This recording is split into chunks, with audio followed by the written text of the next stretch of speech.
Oke, selamat siang. Eh, Kami dari CKP Angkatan 11 pada kali ini membuat tugas tentang coaching, di mana coaching tersebut diobserver oleh seorang observer. Saya sebagai observer Heriswanto. Saya sebagai coach Sefta Elmasari. Saya Yulinda Sari sebagai coach. Selamat siang Bu Septa. Selamat siang Pak. Hari ini kita akan melakukan observasi. Saya melakukan observasi tentang coaching yang akan Ibu lakukan. Yang perlu kita ketahui bahwa prinsip dari coaching itu adalah yang pertama kemitraan, yang kedua proses kreatif, yang ketiga mencari potensi. Kemudian dari kompetensi yang akan kita kembangkan itu adalah yang pertama kehadiran penuh Ibu, mendengarkan secara aktif, kemudian pertanyaan berbobot yang diikutkan dengan rasa, ya kan? Dan jangan lupa menggunakan alur cerita. Yang pertanyaan pertama Ibu, bagaimana Ibu ingin saya membantu Ibu untuk mengembangkan kompetensi yang mana? Nanti rencananya Pak, yang ingin saya kembangkan dalam coaching nanti itu kompetensi bagian mendengarkan dengan aktif dan mengajukan pertanyaan berbobot.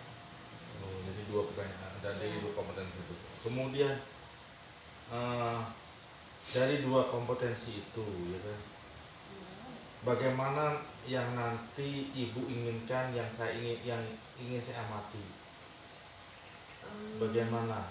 Bagian yang ingin saya Bapak amati itu yang bagian pertanyaan, mengajukan pertanyaan berbobot Pak, biar bisa lebih menggali lebih dalam lagi tentang permasalahan coaching, sehingga coaching bisa menemukan solusi dari permasalahan.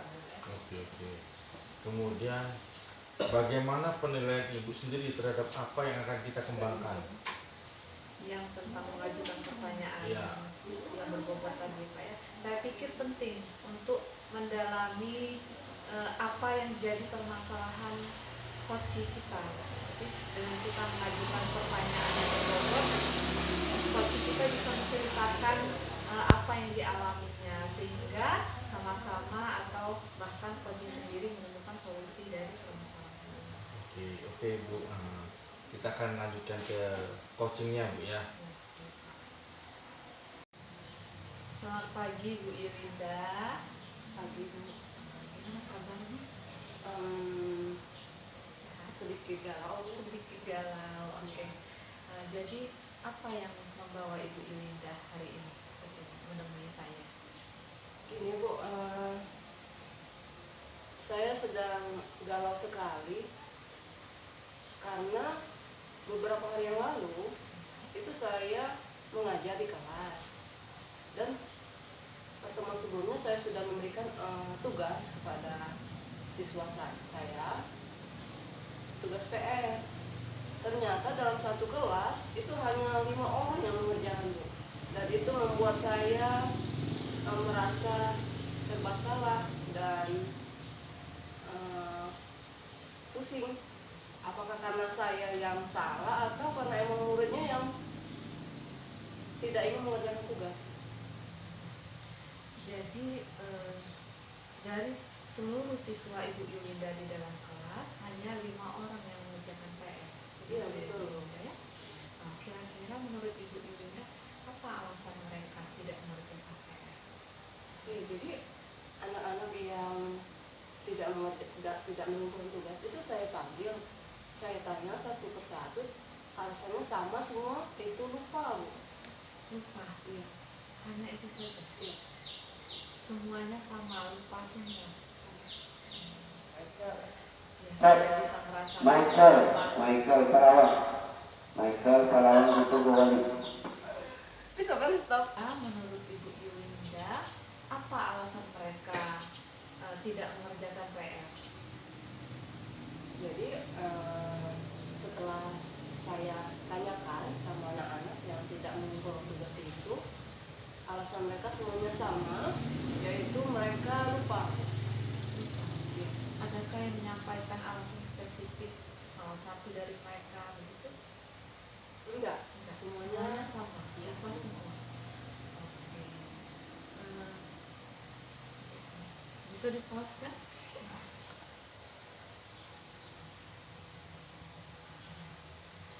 Sebelumnya, apakah Ibu Yulinda pernah melakukan sesuatu untuk mengatasi masalah ini? Memang sebelum-sebelumnya emang saya itu terbilang jarang dalam memberikan PR sama siswa. Jadi ini baru pertama kali saya alami, jadi saya sedikit kaget nih. Seperti itu. Jadi sebelum-sebelumnya tidak pernah memberikan PR, baru sekali ini ternyata tidak dikerjakan ya. Nah, terus apa yang Ibu Yulinda lakukan saat itu? Pas mereka tidak memberitahu Ibu Yulinda tidak mengerjakan PR. Ya, jadi saat itu dari saya murid-murid yang tidak mengerjakan tugas itu saya hukum dengan berdiri di depan kelas. Jadi saya berharap mereka punya kesadaran agar selanjutnya tidak mengulangi lagi seperti itu. Setelah itu apakah Ibu Yulinda pernah memberikan PR lagi? Belum. Belum pernah lagi. Belum. Jadi belum tahu setelah dihukum itu hasilnya apa? Apakah ada perubahan dari mereka? Belum ada perubahan, masih belum seperti itu. belum memberikan PR lagi. Oh iya. Karena kejadiannya baru berapa hari yang lalu. Karena setelah diberikan hukuman, apakah ada perubahan sikap mereka di dalam kelas? Iya, jadi ada satu anak yang mengajukan ingin mengerjakan tugas. Jadi saya perbolehkan satu anak itu yang mengerjakan tugas, tapi yang lainnya hanya diam saja. Saya sudah berusaha memberikan kesempatan untuk mereka itu kesempatan solusinya apa seperti itu, dan hanya satu orang saja yang menjawab saya mau mengerjakan tugas Bu, yang lainnya hanya diam seperti itu. Jadi yang lainnya itu tetap saya biarkan berdiri di depan kelas. Oh iya, jadi sebelumnya sudah Ibu Yulinda kasih pilihan, Ya. mereka mau mengerjakan tugas sekarang atau tetap melaksanakan hukuman berdiri di depan kelas. Tapi hanya satu orang ya yang mau mengerjakan tugas. Betul. Selebihnya memilih untuk mengerjakan hukuman berdiri di depan kelas. Wah, saya bisa merasakan betapa saat itu Bu Yulinda mengalami kesulitan ya Bu Yulinda ya. Nah, menurut Ibu Yulinda dari skala 1 sampai 10, skala berapa yang ingin Ibu Yulinda capai? Apa perubahan yang ingin diperoleh, perubahan yang ingin terjadi pada muridnya? Kalau yang saya inginkan, yang diinginkan Ibu Yulinda. jelas kalau skala yang diinginkan, saya menginginkan siswa saya itu berada di skala 8 ke atas. Ya. Apa saja itu perubahan yang diinginkan? Ya, saya berharap siswa-siswa saya itu menjadi pribadi yang bertanggung jawab terhadap tugasnya.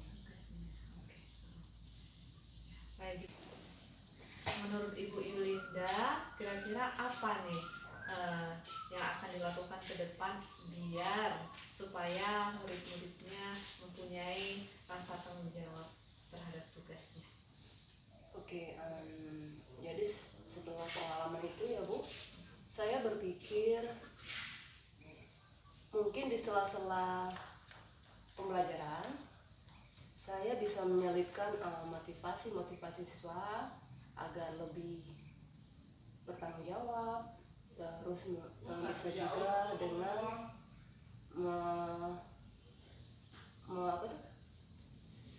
bisa juga dengan menyampaikan keyakinan kelas gitu. Dan sepertinya juga saya juga punya pemikiran mungkin lebih baik tidak usah memberikan PR lagi Bu, langsung saja tugas hari itu aja, jadi langsung dikumpul hari itu.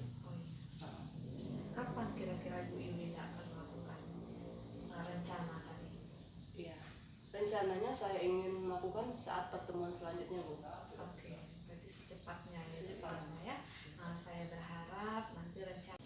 Oke, Ibu Septa, setelah saya amatin tentang kegiatan coaching tadi, ada beberapa pertanyaan yang ingin saya ajukan. Yang pertama, bagaimana Ibu menilai sendiri tentang performa kompetensi yang ada dalam coaching tadi? Kalau berdasarkan kompetensi yang ingin saya capai tadi, menurut saya sudah saya laksanakan, Pak Heri. Tadi kan kompetensinya mengajukan pertanyaan berbobot. Menurut saya tadi alhamdulillah karena sudah dikonsepkan kan, jadi pertanyaannya lumayan berbobot. Oke. Pertanyaan kedua, Ibu, apa yang Ibu membuat Ibu menilai demikian? Dari kompetensi Ibu tadi menjawab penilaian kompetensi pertanyaan berbobot itu sudah tercapai. Nah, yang membuat Ibu menilai demikian itu apa, Ibu? Karena dari pertanyaan yang saya ajukan tadi, coach saya merespon dan menceritakan apa permasalahannya, dan kemudian bisa diidentifikasi apa masalah yang dihadapi. Kemudian dari pertanyaan saya juga coach saya terpancing untuk memberikan solusi yang Bolehkah saya menyampaikan hasil pengamatan saya? Berdasarkan hasil pengamatan saya dalam kegiatan coaching, yang Ibu melakukan coaching tersebut sudah baik, ya kan? Dan dari standar yang kita rujuk, Ibu. Itu aja, Ibu. Terima kasih. Selamat siang. Terima kasih, Pak. Oke, selamat siang. Kami dari CIP Angkatan 11 pada kali ini membuat tugas tentang coaching, di mana coaching tersebut diobserver oleh seorang observer. Saya sebagai observer Heri Swanto. Saya sebagai coach Septa Ayumasari. Saya Yulinda Sari sebagai coach.